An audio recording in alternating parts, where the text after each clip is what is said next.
This episode is brought to you by TheGuarantors. Chasing down residents who don't pay their rent is taxing enough. Did you know you could offset the risk of renter default? Meet the Guarantors. They'll requalify your applicants and insure their rent. If the resident doesn't pay, you still get paid. Visit theguarantors.com/multifamily today.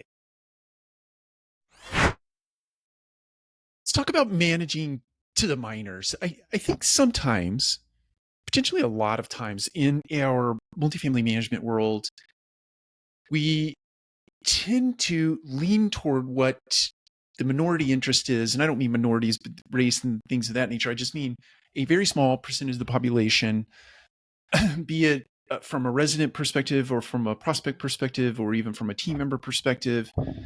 We sort of set up our governance around a small subsect of individuals for a broader audience. And I think in doing so, sometimes we might sacrifice efficiencies. We might sacrifice other things related to creating efficient and effective outcomes for the organization from a cost perspective, from an income perspective, et cetera, because we've designed, our organizational design is around fulfilling a customer service idea or philosophy that will only impact a very small number of individuals. And it makes me wonder if we go back, Patrick Antrim says this all the time, go back to a first principles thought process and think about whatever it is, a system, a process, a discipline, or a routine that is put in place in your organization, then think about the audience that those particular things serves or plays to,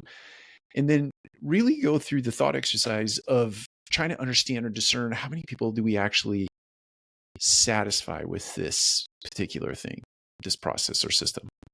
How many people are we actually servicing? How many people are we in service of? How many people are we really impacting in a positive way or a negative way?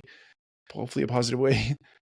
And is the cost to the organization, is the cost to efficiency, is the cost to whatever worth it? And even when you're designing a building, do you do a design and you put a thing in place or an experience in place that not very many people are going to use? And I would push back against the argument of even if they don't use it, they have it there and they can talk about it. I would push back against those things because you have to maintain that thing. You have to manage that thing. You have to maintain and manage that system. You have to do capital upkeep. You have to do daily monitoring, daily clean. There are lots of costs that you don't necessarily capture in a pro forma on the way of the management side of certain things that we have in our organization. So it just makes me wonder, are there things out there in our operations? I know there are things.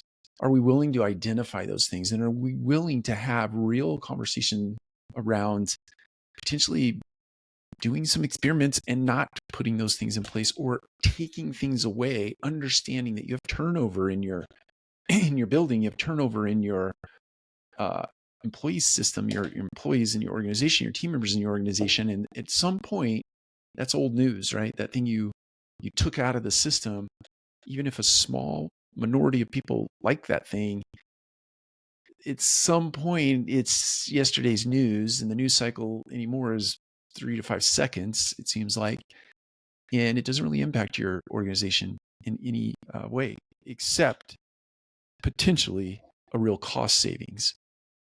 Take care. We'll talk to you again soon.